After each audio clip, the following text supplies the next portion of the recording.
dire, c'est qu'il a quand même mobilisé beaucoup de personnes, que à la fois les contributions sur la plateforme, mais qu'il y a aussi énormément de contributions libres, qu'il y a eu beaucoup de cahiers citoyens, puisqu'on compte 16 000 cahiers citoyens, donc dans la moitié des communes de France, des cahiers citoyens ont été ouverts, et qu'il y a eu énormément de réunions d'intérêt local, donc d'initiatives locales. Donc on peut dire que si on regarde les chiffres qui sont communiqués par la mission, et qui ressortent des différents modes d'expression des citoyens, il y a eu une mobilisation importante. Il y a eu un certain nombre de difficultés qu'on a essayé de redresser, notamment sur la conception de la plateforme,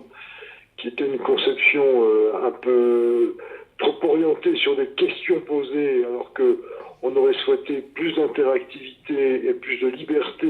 d'expression. On a corrigé certaines choses, mais d'autres n'ont pas pu être corrigées. Il y a une liberté d'organisation des réunions d'initiatives locales qui suppose par conséquent que les organisateurs locaux ont organisé un peu comme ils l'entendaient. Il y avait un kit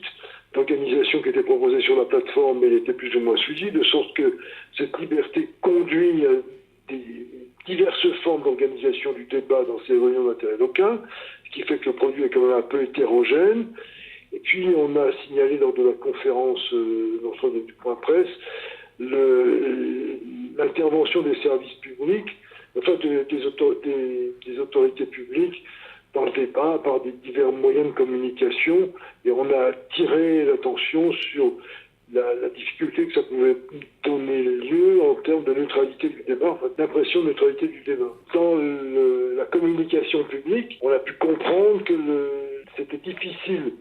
pour les pouvoirs publics, et notamment pour le président de la République, de s'abstenir d'intervenir dans le débat.